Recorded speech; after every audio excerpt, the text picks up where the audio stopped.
Welcome to the Pro Aging Podcast. I'm Steve Gurney, founder of the Positive Aging Community.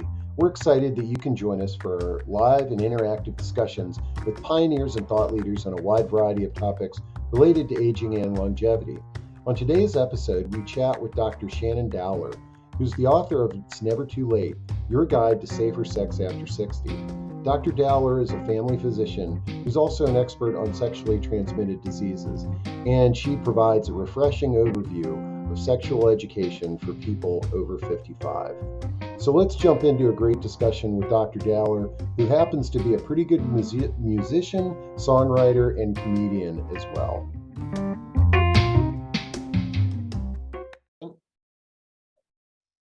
I am really excited to have Karen Carter with The Providence, which is part of the Elite Collection by Silverstone Watermark.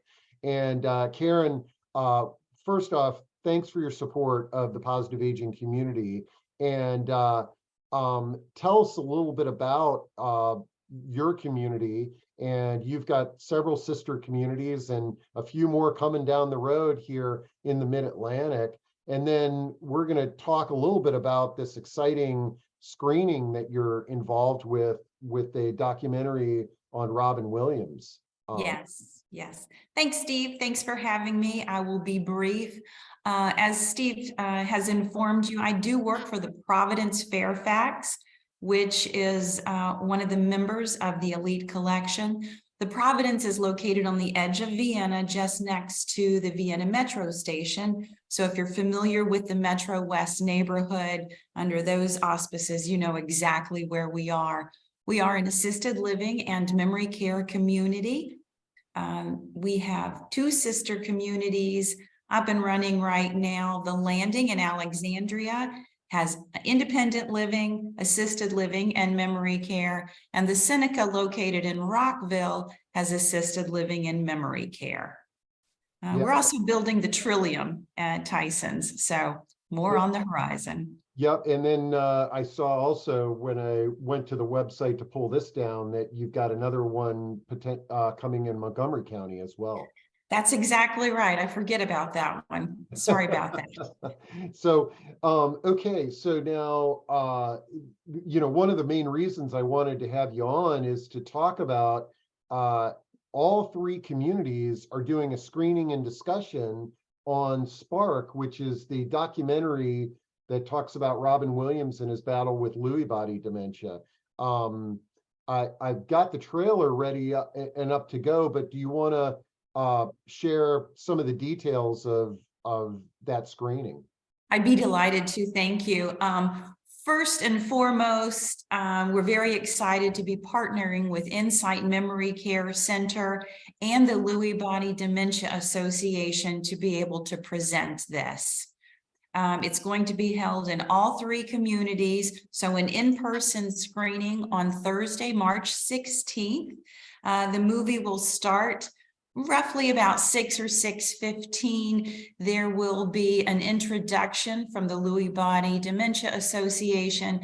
The movie will be screened, and then there will be an open panel discussion where folks in the audience in all three communities will be able to ask questions to the panel, who will be coming to us live from a different location. So very similar to what we're doing here. Yeah, absolutely. And I dropped in a link where you can pretty easily access all three of those screenings. And, our audience has expanded geographically beyond the Mid-Atlantic. So I know that there's some folks that are probably in the audience and they're like, hey, I'm in California.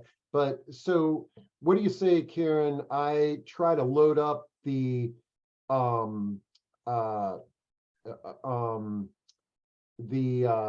trailer for this movie, and I'm sure that if you're not in this area and you'd like to get a screening set up, that reaching out to Karen or any of us, we can help make that happen in your region too. Absolutely. Okay, so hopefully we'll be able to see and hear this.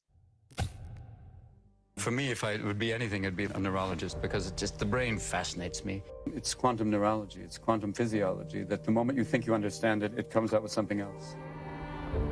Looking at how Robin's brain had been affected, this was about as devastating form of Lewy body dementia as I had ever seen. It makes sense why he was experiencing what he was experiencing. In terms of Robin's case and in terms of a lot of these individuals, they do have insight. The fear is when you start to think you're losing the spark, when the ember is starting to glow. That's a deep, deep fear for creative people. It's like someone who is sinking in quicksand and you've got them. Like, I can hang on, but I don't know how this is gonna end. It's not a singular story, it's one that is an example. The estimates are that up to 1.4 million Americans have one of the Lewy body dementias. Everybody deals with grief in their own way. Anything I'm doing for us. So I'm a mother, a wife, a caregiver, I'm a widow, and I am a witness.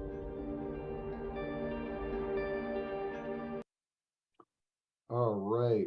Well, whoops. That looks fantastic. And I tell you, if any of you in the audience have had to have a loved one who had Lewy body dementia, a lot of times they're younger, and it can be really devastating. So this should be a great screening to build awareness, and then the discussion can also be a resource for folks of any form of dementia. What a great thing to go to, where you can collaborate with and meet some other people. So Karen, thanks for everything. Make sure you drop your contact info into chat for everybody. And again, thank you to you and the Elite Collection communities for their support of the positive aging community. Thank you, Steve. All right. Okay. Well, now we are gonna shift gears here to a different topic. Although it may intersect a little bit with dementia, but this is we've got Dr. Dowler, who wrote the book, It's Never Too Late, Your Guide to Safer Sex After 60. And Dr. Dowler, as I had said at the top of the discussion, this is a topic we've explored a lot of topics in these discussions over the last few years, but we haven't talked about sex after 60. So I was delighted when we had an authority that could help us have a conversation on this. Before we dive into learning about your book and talking about safe sex after 60, tell us a little bit about your background and what led to you taking this career path. Thanks for having me on today. I'm excited. Thanks everybody for taking the time to talk about this really important topic that we tend to shy away from. I'm glad to have the conversation with you all today. I am a family doctor. I've been in practice a little over almost 25 years now. Gosh, I'm getting up there myself. So this is a topic that's really near and dear to my heart. The sexual health has been part of my trajectory in medicine from the beginning, although I did regular family medicine practice for a lot of years for all ages across the age spectrum. But for 20 plus years, I've been in the STD clinic of the health department. So I like to say STDs are my side hustle. So I am I have a leadership role in state government right now, but I'm still in the STD clinic once or twice a month because it's really kind of where I get to feel anchored and do what I really love doing the most. And so I'm a North Carolina native, born and raised in North Carolina, trained in North Carolina, but have done more and more at the national level with my leadership, helping lead the Medicaid program in North Carolina with the COVID response and actually with the sexual health work. Great, man. And the how we got connected is I saw that you recently published a book, and I've got the Amazon link on the screen, which I'll drop into chat for everybody. It's Never Too Late, Your Guide to Safer Sex After 60, and Johns Hopkins Press. tell us what led to you, putting this book together, and we can dive into, take a look at the table of contents in a moment, but tell us what led you to put this book together.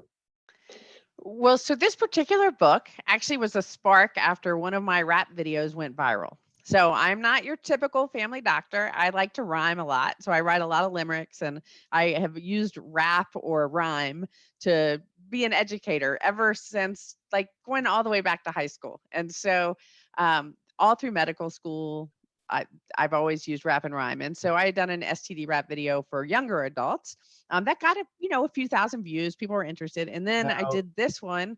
That's the other link is the around STDs in the older population, called STDs Never Get Old. And I'll tell you what spurred that, but we're just going to play a few, like 30 seconds from this video, which all the actors in the video are my parents or children or neighbors. This is definitely a crowdsourced video, but if you want to play like maybe 30 seconds of it, just to get people sort of in the mood to talk about this. Okay, so this is STDs Never Get Old, and we're starting this about midway through, but I'll make sure to drop the whole video in so everybody can have a full watch. Okay, here we go. Action. STDs are a problem. One way to solve it: see your family doctor. Safe sex, baby. Safe sex, baby. Safe sex, baby. Safe sex, baby. Take heed. I'm an STD poet. Rap Dr. D, I want you to know it. My town. I see these infections give bad news when they are detected. Sex can be a germ spill. People aren't safe for real. Virus and bacteria sexually transmitted. How to be safe, make sure the condom's fitted. I'm Rap Dr. D, and I want to help you be free of herpes, AIDS, and HPV. All these STDs really are stealthy. Without them, your sex life will be healthy. No lame excuses, you know to take precautions. Rap Doctor out, hope your golden years are awesome. If you've got a problem and condoms won't solve it, see your family doc, maybe they can resolve it.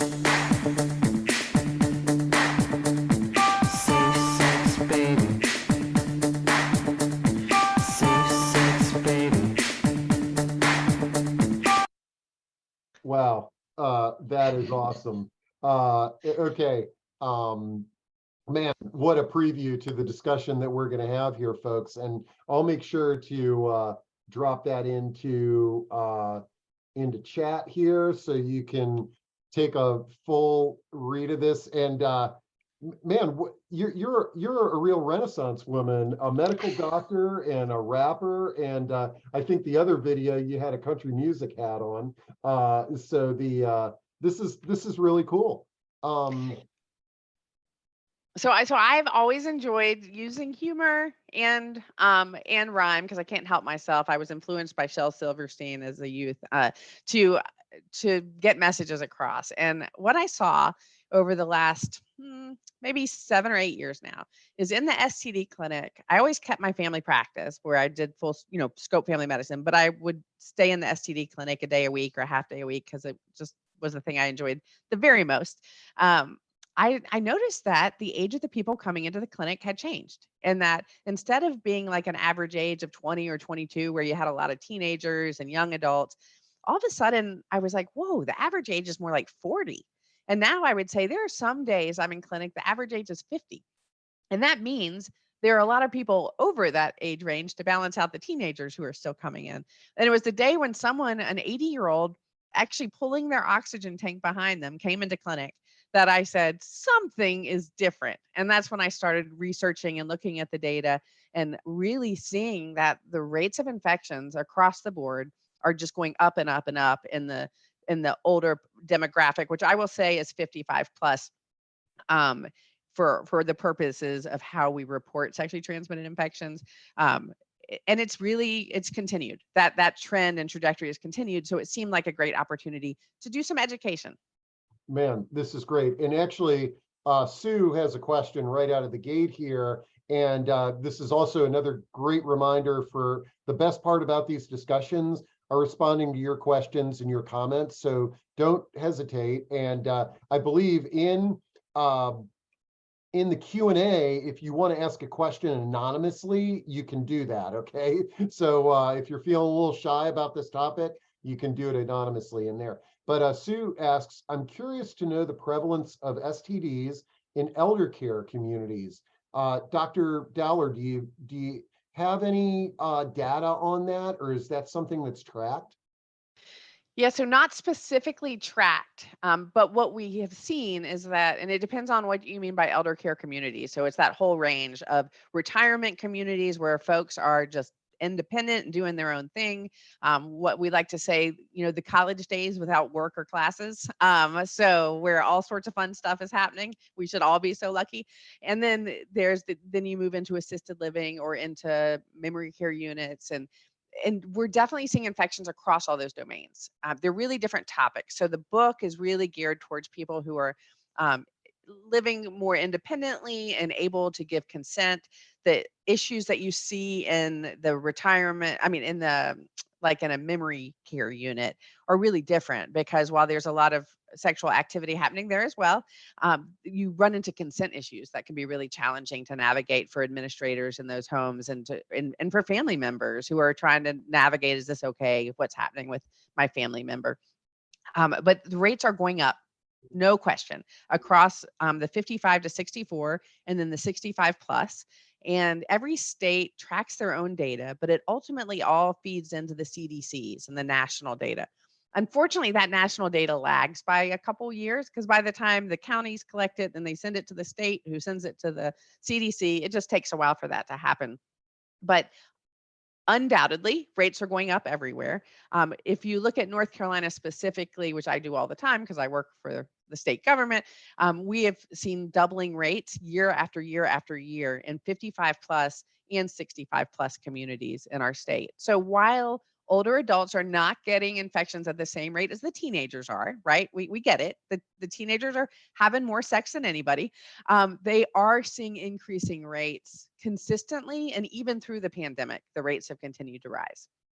And, I imagine that, with reporting of all data, that there's an element of, embarrassment, that may skew the data for the older adult as well. It's sort of like, I'm not going to report this. I'm going to, keep this under the table, what have you.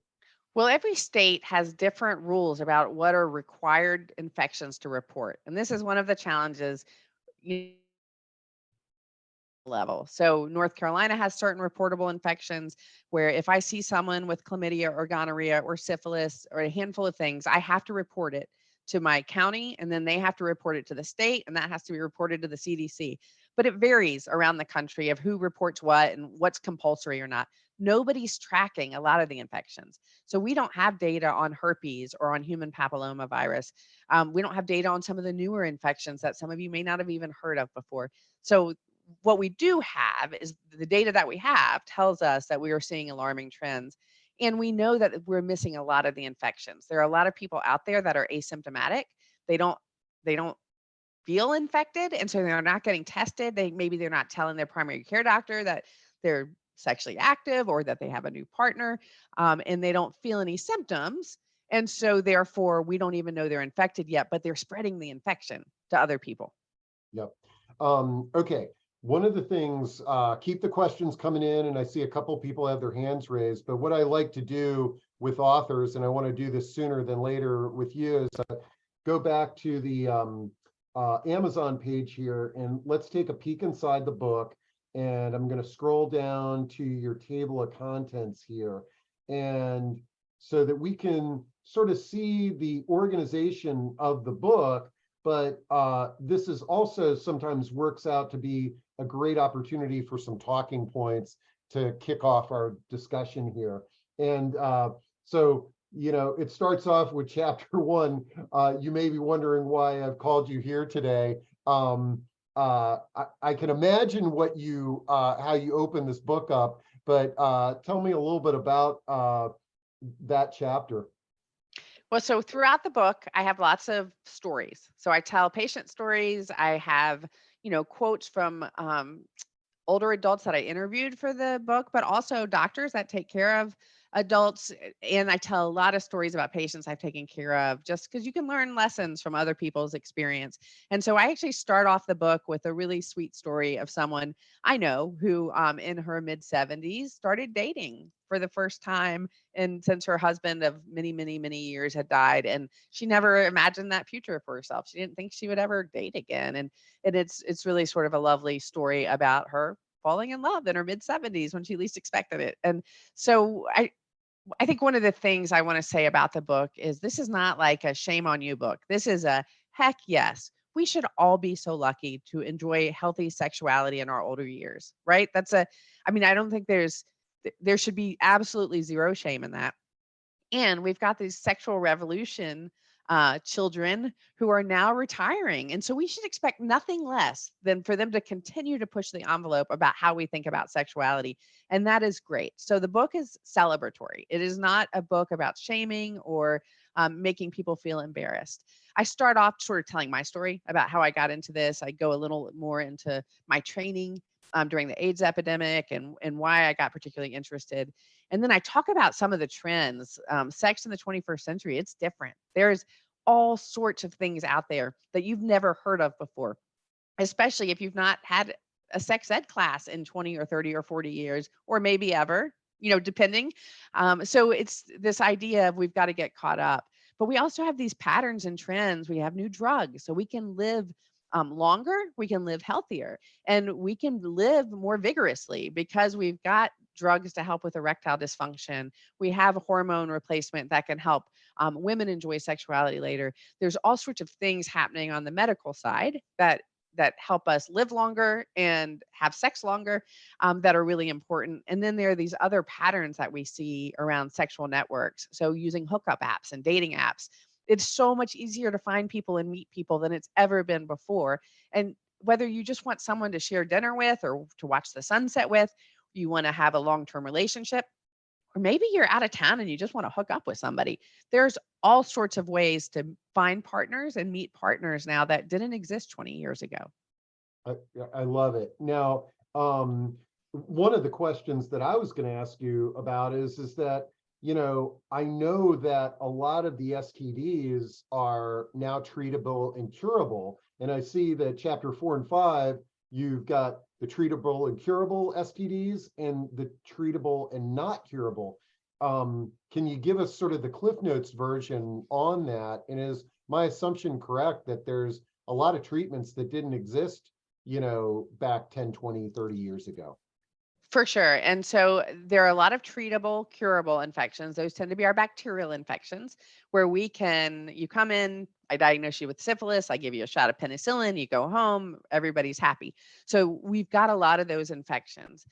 The one thing to be aware of is because we're seeing more drug resistance, emerging drug resistance, we just had our first case of fully drug resistant gonorrhea in the United States a month ago.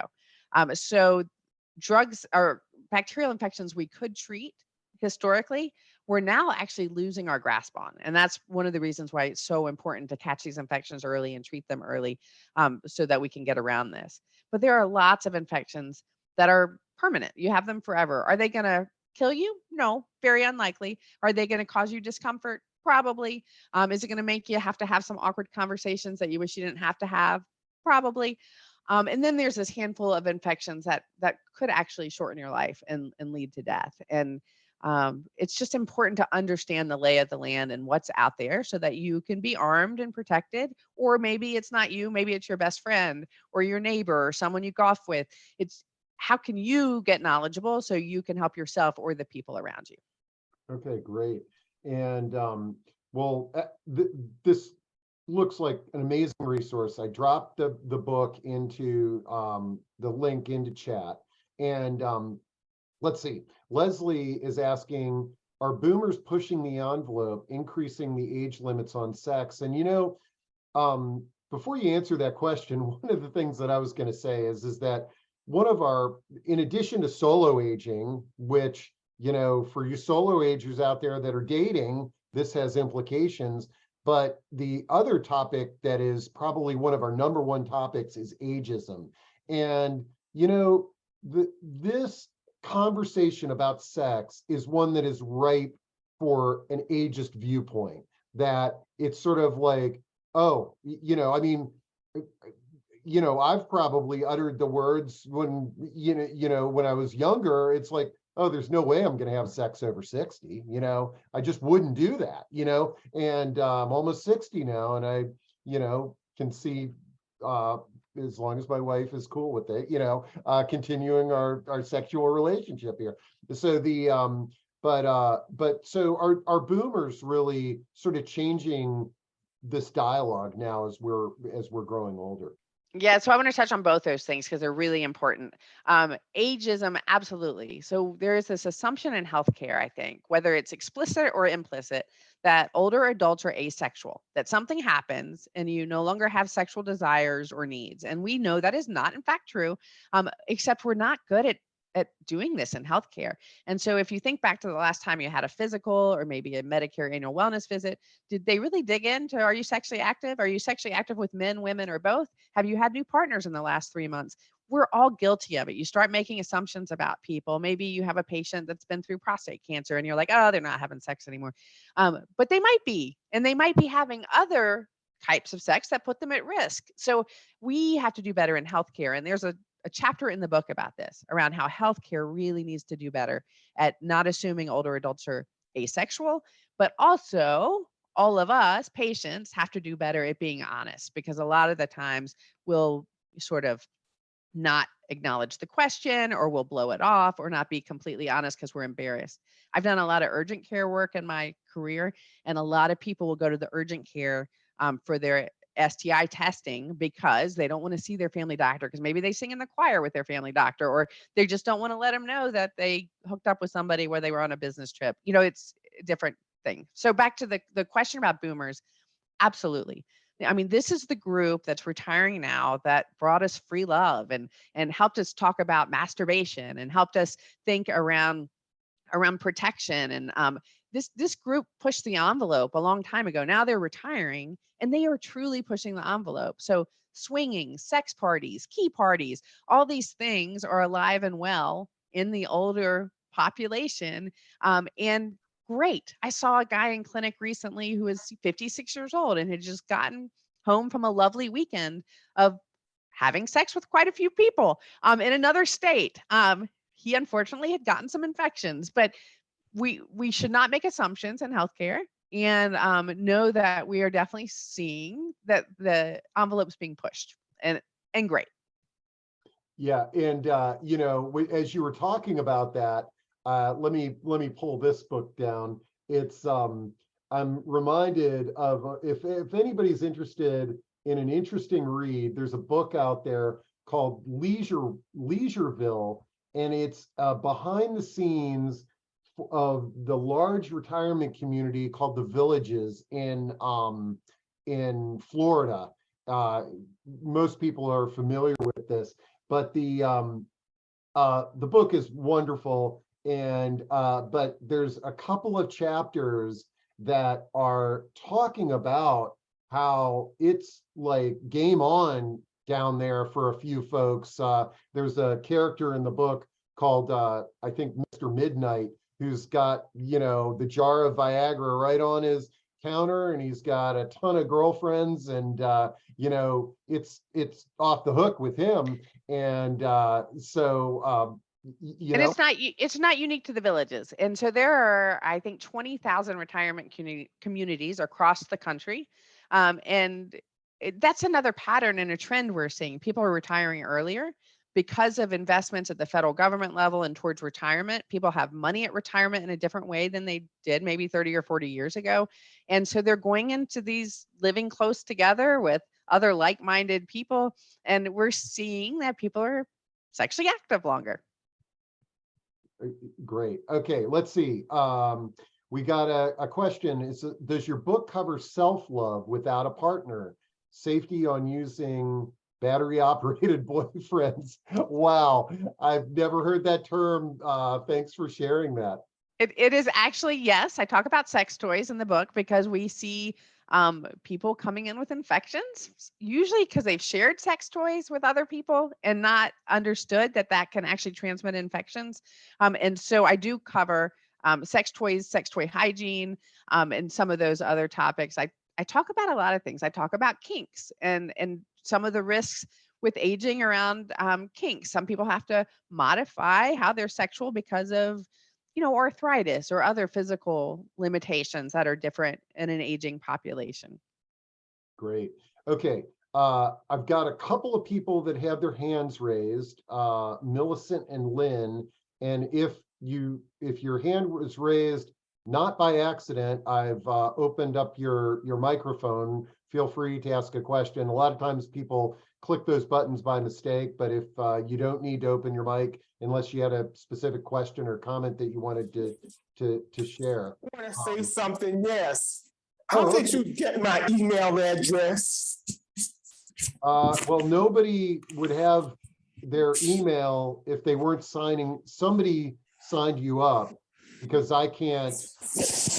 Yeah, so we're either you or somebody signed you up. I didn't sign you up for that.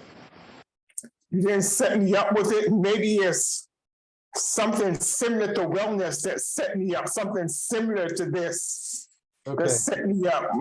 Some woman named Lionheart, or something like that. Okay, well, feel free, send me an email. I'm happy to take you off the list. And I apologize if you were invited to this and you're not the one that signed yourself up. But thank you. I'm not the one who signed myself up to it. Okay, all right. Yeah, shoot me an email, or I'll go in. I'll make sure that we remove your email. Okay. All right. And let's see. Okay, it looks like. Should I put my email in questions and answers? No, don't do that because I don't want you sharing it. I'm writing down your name and I can look up your email. All right. I don't have time for these. Okay. All right. Let's see. Okay. All right. And let me just make sure that I take care of that with Millicent. And then it looks like Mona, you've got your hand raised, and Mona, did you have a question or comment? I do. I guess my situation is unusual in that I was divorced for 20 years, did a little bit of dating, but not much, and connected with a friend that I made as a freshman in college who had just lost his wife and needed some surgery that he wasn't going to be able to drive. So I came and stayed with him and helped him with the driving, and things blossomed from there. So I'm more interested in a little bit more the mechanics, not so much worrying about an STD as, the mechanics of ED. Sometimes the drugs don't work. In order to have pleasurable sex, I would have to be using estradiol, which I am not interested in doing because of the estrogen. So is there anything out there where we can talk with somebody about issues? I mean, we're doing real well with them, but I think I was born just before the revolution, and a committed relationship and companionship and someone to bounce ideas off of and watch movies with is really an incredible gift at this age for both of us.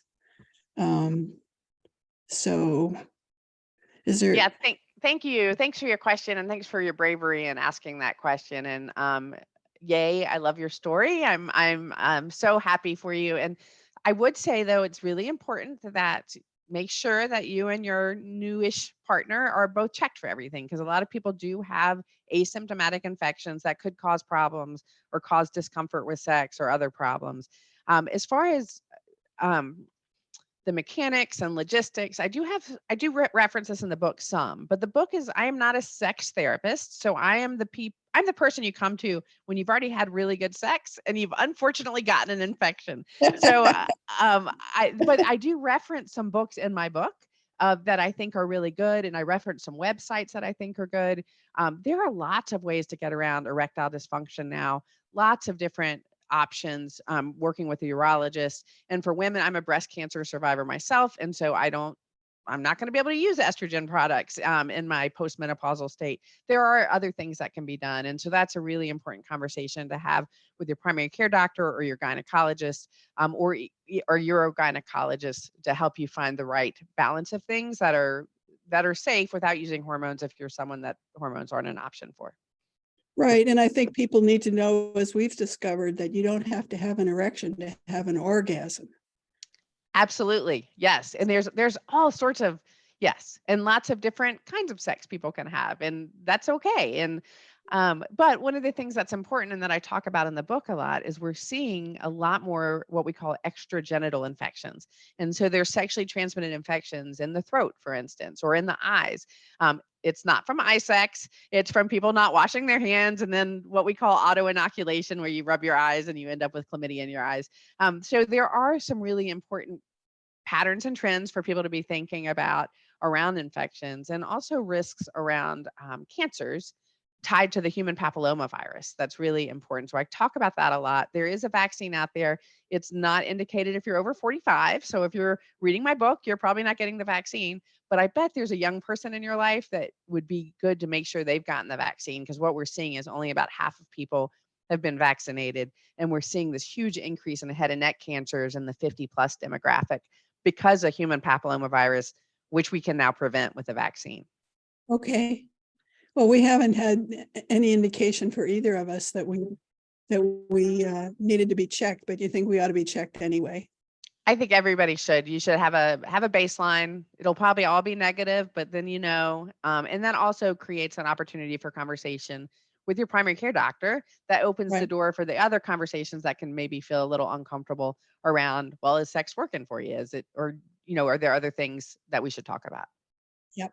Okay. Thank you. Yeah, thanks a lot. Thanks for sharing. That was fascinating. I really appreciate that jumping in there and making that comment. And the suggestion to sex therapists is a wonderful one, and it's probably not something that if you've never been to a sex therapist before, going to one for the first time in your 50s, 60s, and 70s might feel a little bit uncomfortable. But I love leaving people with resources on all these things.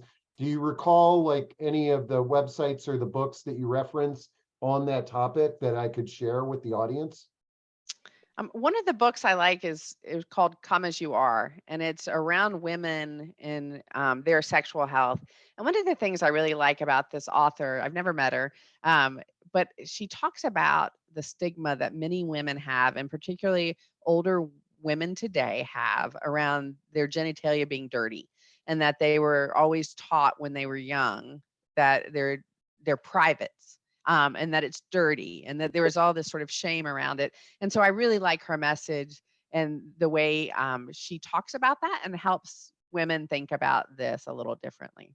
Okay. And that reminds me, seeing that audiobook there, my book is available in an audiobook, I'm excited to say, and I get to read it. And so I had to audition to be myself. That was a surprise. I didn't know that was part of the whole writing a book thing, but I got cast to be myself.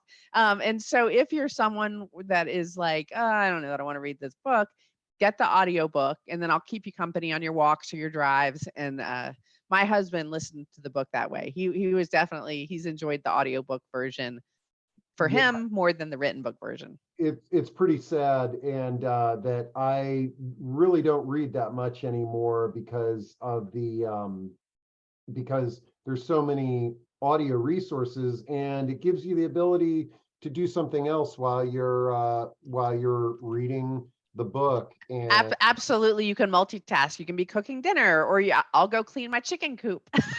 while listening to a book. So, Now, yes. Not joking. You have a chicken coop? Yeah, I've got chickens. I live on the side of the mountain, side of a mountain in the Appalachian Mountains, and yes, I got chickens. Great. All right, let's see. Marilyn says, hello. I had this talk with my seniors because online dating is going wild here and door to door. So it sounds like Marilyn may work in a senior living community. We talked about safe sex. I brought condoms down for anyone who wanted it. However, I did let them know that they are that if they are open for business, you open. If you're closed, you're closed. Okay, so I think what she's talking about is yes means yes, no means no. If you're open, I think that's right. Or you're open to infection if you're having, I mean, like there is this sort of idea. I read it sort of more like if you're open, you're open. And condoms, this is a great point. Barrier methods, condoms. There are actually 3 barrier methods we have now, and a lot of people don't know this. There's the male condom, which is the one everybody thinks about.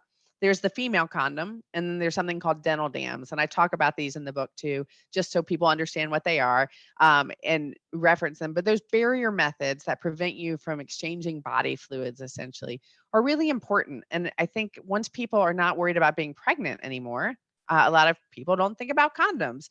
And so they're better than they used to be. They're thinner, they come lubricated. They're not as I don't know, not as unpleasant for people to use as they used to be. Some people still can't use them. They might find that they're hypersensitive to the chemicals involved or whatever the issues are. But certainly when you're engaging with a new partner, and if you've not gotten tested at baseline, I would really encourage everyone to use a barrier method just to protect yourself. And then once people are checked and tested and you've had the conversations, then you can make that decision about whether you want to drop the barrier method and take your chances on the infections that you can still get. So there are infections you can still get even when you're using a condom. You can get herpes, you can get human papillomavirus. So you're not totally protected by the barrier methods, but it sure makes it a lot harder to share things.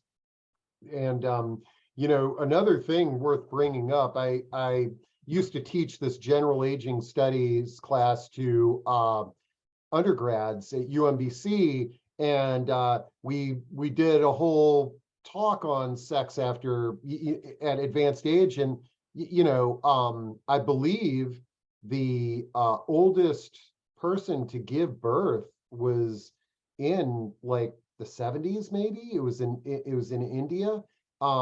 So although you might assume that you can't get pregnant, you can still get pregnant over a certain age, correct?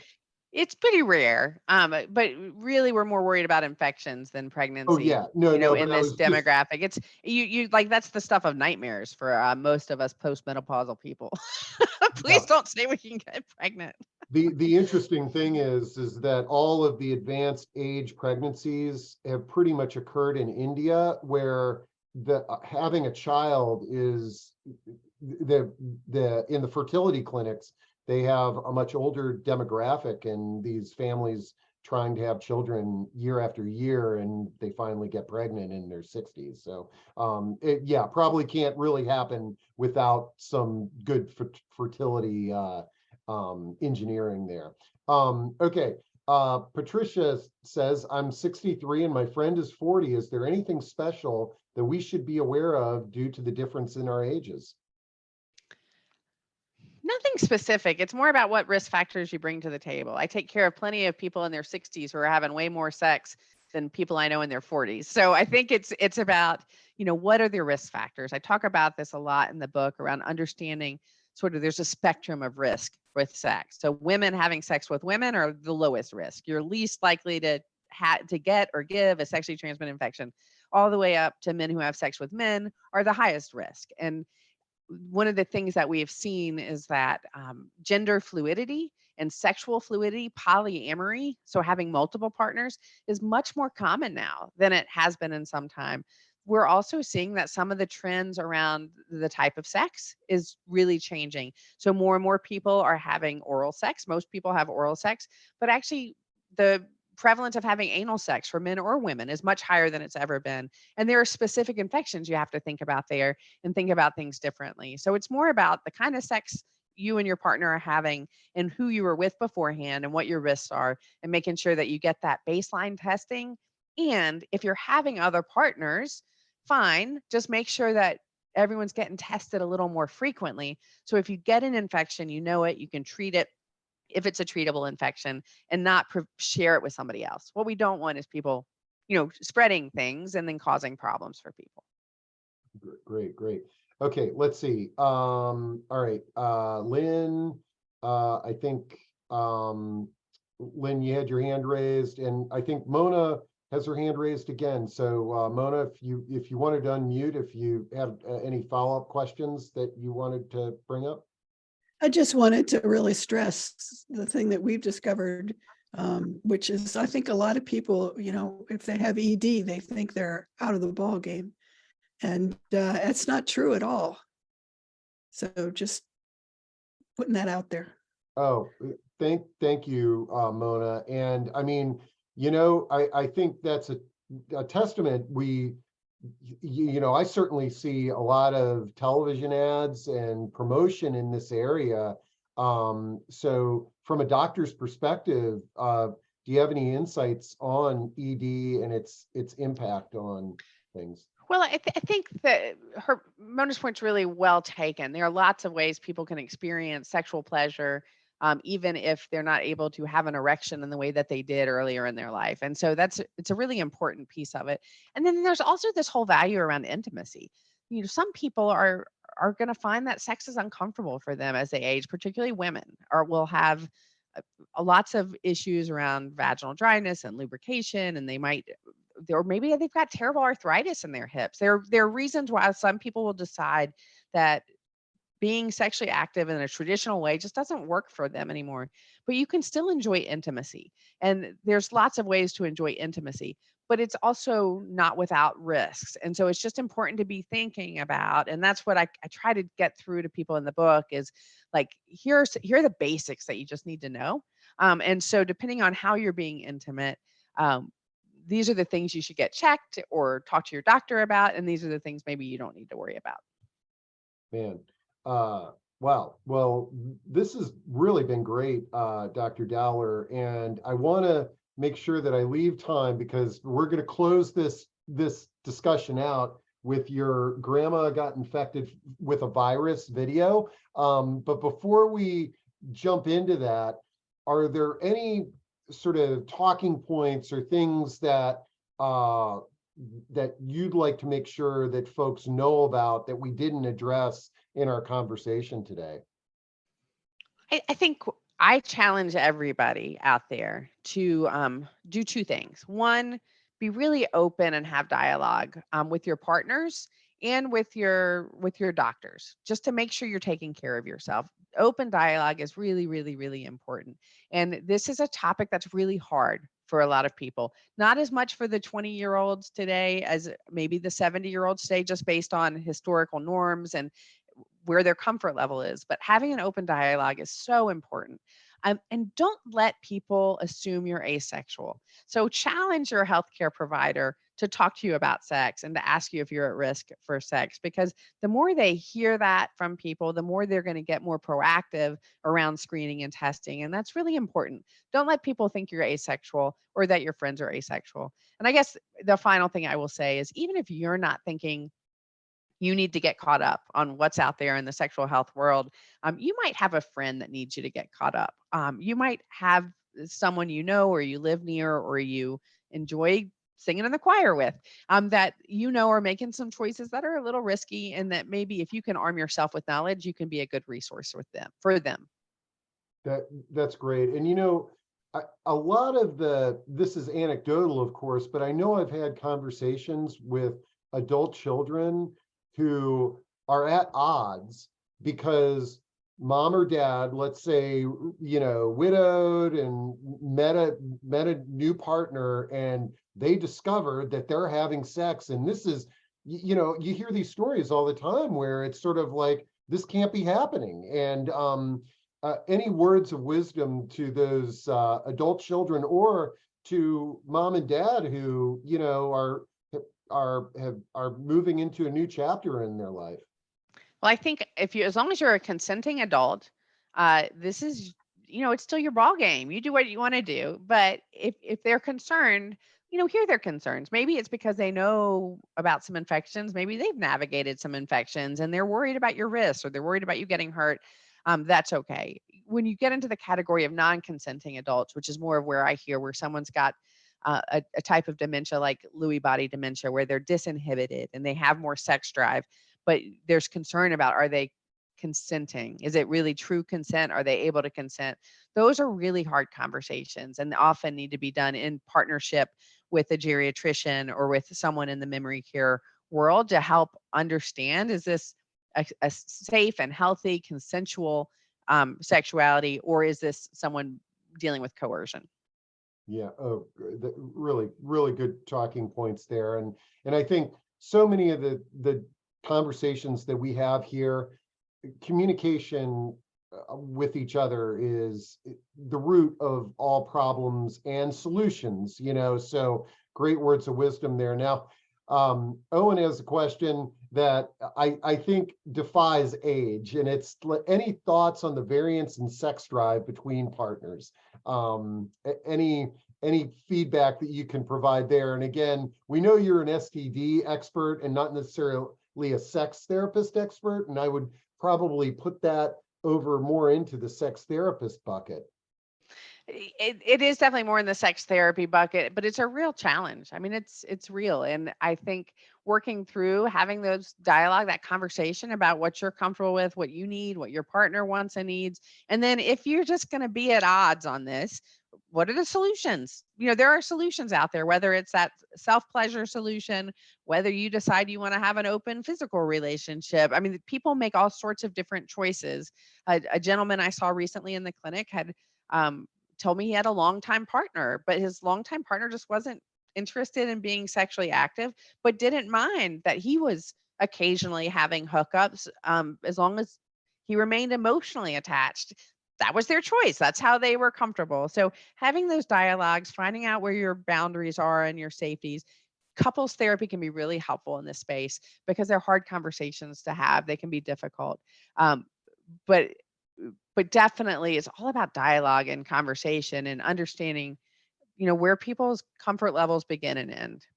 Yeah, and it's just sort of a thought, as we talk about ageism and we talk about sort of an asexual viewpoint of older adults, is that again, I'm just sort of throwing darts here, but I'm willing to bet that if you were younger and you had that viewpoint, and now it's 30 years later, it's going to a therapist and talking through this can be valuable because we see this with a lot of ageist statements, and you can see where this could be one of those hot buttons. And I think one of the positives that's come out of the pandemic is this virtual world we live in. So I didn't have to fly somewhere to have this conversation with people in a room. Like, we're having this conversation in this way. The same is true for therapy. There's a lot of behavioral health access virtually, which some people feel more comfortable with. And so you might find you and your partner are more comfortable working with a therapist in the virtual world than having to drive to somebody's office and parking in a parking lot and walking in a door, where it feels a little more uncomfortable. So if that is an area where you're like, hard no, I'm not doing that, consider the virtual possibility. I love it. Let's see. I always sort of prompt that we're almost done because it always brings in a few good questions. And Leon says, what are the baseline tests that you recommend? Yeah, when you go to have a test, what do you say, and what are you being tested for? Great question. So everybody needs to have had a hepatitis C virus test at least once. And then if you're changing and having lots of different partners, you probably need to update it periodically. If you're sexually active and having new partners, everyone needs HIV test every year. If you're having lots of new partners, you probably want that HIV test more often, or even consider taking PrEP, which is pre-exposure prophylaxis, to prevent HIV infection. So half of the people living with HIV in the country right now are over 55 years of age. And that's because our treatments have gotten so good that we can suppress the virus, and people are living longer, and they're definitely dying of other things, not HIV, AIDS. But that means your risk of infection is higher. So remembering HIV testing. Every year you should have a syphilis test, chlamydia, and gonorrhea. And that chlamydia and gonorrhea test needs to happen in the parts where you're exposed. So if you receive anal sex, you need a rectal swab. If you have oral sex, you need a throat swab. It just depends on what your risk factors are. And then how often depends on how risky your behavior is. So as I said earlier, women who have sex with women are kind of at the lowest risk category. Men who have sex with men are at the highest risk category. And I actually outlined this in the book, which tests you should have and how often, depending on kind of where your risk is, knowing that your risk will change over time, and people's patterns ebb and flow. But most of your doctors should be really good at knowing the basic panel of tests, and know that herpes, which is very common, a lot of people have it. As many as 1 in 4 people walking around are infected with herpes, genital herpes. There's not a screening recommendation for herpes testing. We don't have a good test for HPV. So you heard me say there are all these head and neck cancers in the 50+ crowd. We don't have a test to screen you for that. We can screen women for cervical cancer with HPV, but that's it. So a lot of the tests we still don't have either really good tests for or good screening recommendations for. Okay, great. Well, I tried to type in those tests as you rattled them off there, and hopefully that's helpful to folks. So just a reminder, we recorded this. We also have syphilis. Shannon was bringing up syphilis. Yeah, so you want syphilis testing, you don't want herpes testing. Herpes is the one that we don't have good screening recommendations for, and our test is sort of flawed. So unless you have symptoms of a herpes infection, they're probably not going to offer you a herpes test. Okay, for herpes. Okay, great. Okay. All right. So this is great. And are you cool with us watching this grandma got infected with a virus video? Yes, so a couple weeks ago, I was inspired on my drive home from church. I don't know why, but I got this song popped into my head as I was driving down the mountain, and I went home and recorded it that afternoon. So I usually do like rap the best, but I broke from rap and did a cover for country. Okay, all right. So let's share this. Don't jump off, Dr. Dowler. I want to say thank you after this is done, and I hope you all enjoy this video, and let's see what we got here. All right. Grandma got infected with the virus, having sex with Fred on Christmas Eve. You may think there's no such thing as herpes, but as for Fred and Grandma, they believe. She'd been swiping right all day long, and we begged her not to go.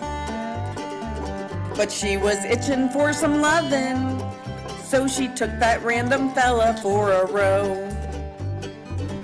When we saw her New Year's morning, she was moaning and afire. She said her bottom was a-blazing, and that Fred, he sure did dampen her desire. Grandma got infected with a virus, having sex with Fred on Christmas Eve. You may think there's no such thing as herpes, but as for Fred and Grandma, they believe. Oh man, really good job on those videos, and I'm really impressed.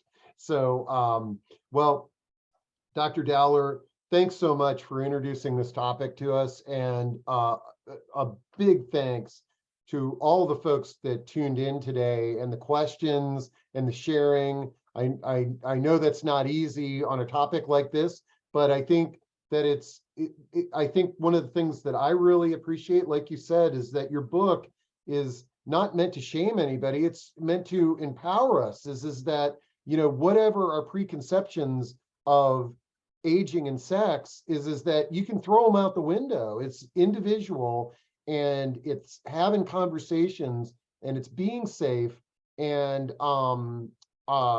it's enjoying this next whatever chapter in life that you're in. Absolutely. Well stated, Steve. Thank you for having me. Thanks for being brave and having the conversation. All right. Talk to you soon, and lots of compliments.